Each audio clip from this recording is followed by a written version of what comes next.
making some pumpkin tomato soup. You're going to need 3 cups of vegetable broth. If you don't have vegetable broth, you can use chicken broth.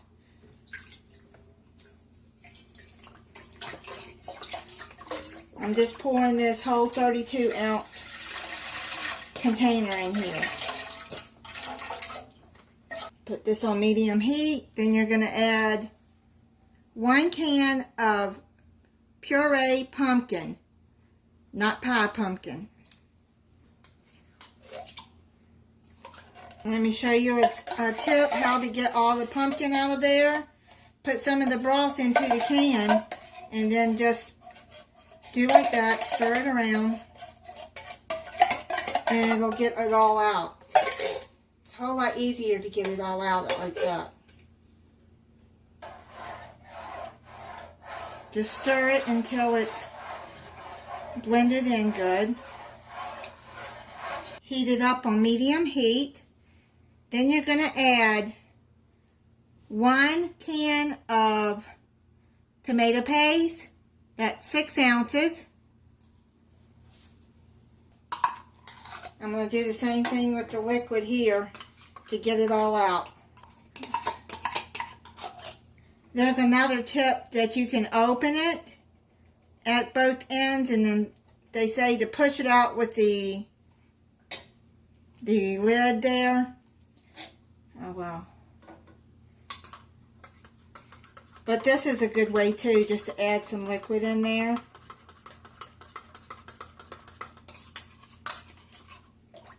And that'll get it all out. Stir that in until it's smooth.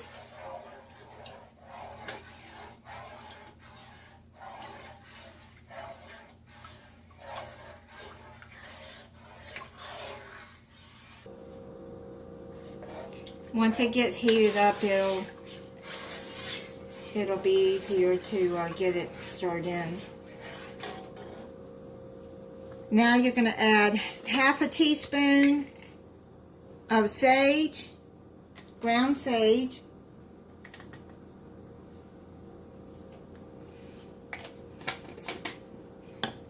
half a teaspoon of ground nutmeg,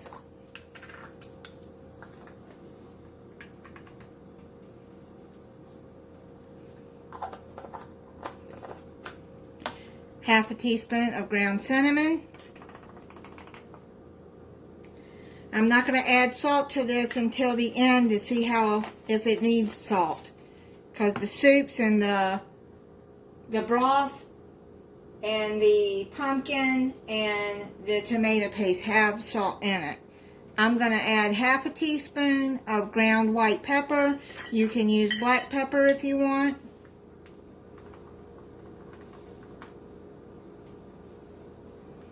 That in.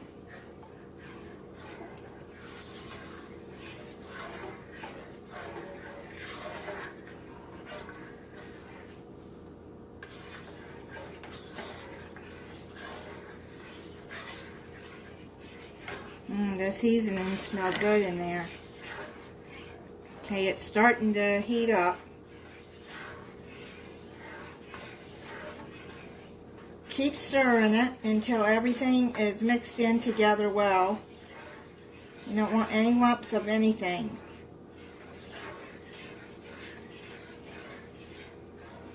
Okay, it's starting to heat up.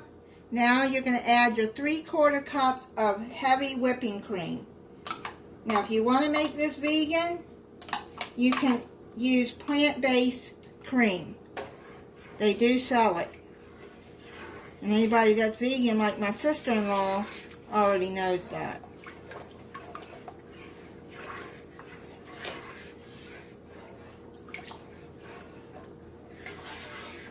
And she was asking me today when I was going to make this. When it comes to a slow boil, then I'm going to turn it down on simmer and let it simmer for about 15 or 20 minutes. It's already looking creamy. It's starting to come to a slow boil, so I'm going to turn it down on simmer, and I'm going to cover it and let it simmer for 20 minutes. I turned the burner off and it's done. So creamy. Oh, look how good that looks. I'm going to put some in a bowl and try it for you. I already checked the salt, and it's salty enough for me, but you have to do as your own taste if you want to put salt in there. Now, the option to what to have with this, you can make garlic toast, cheese toast, you can make a grilled cheese sandwich, you can have a salad to the side with it, whatever you want. That's what it looks like. Add a little bit more cream on the top.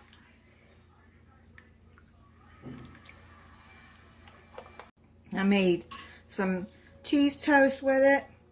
It's gotten cool here in Florida for the next few days. And I'm very happy for it. And I thought some soup would be good. And I saw this recipe and it sounds like it'd be really good. So let me try it. Oh my goodness, that soup is so good. And those seasonings in there. Oh wow. This is really good soup. If you like tomato soup and you like pumpkin, you're going to like this soup. It is so good. And thank you for watching. If you're not subscribed, I hope you'll subscribe and click the notification bell so you'll be notified when I upload a new video. Bye.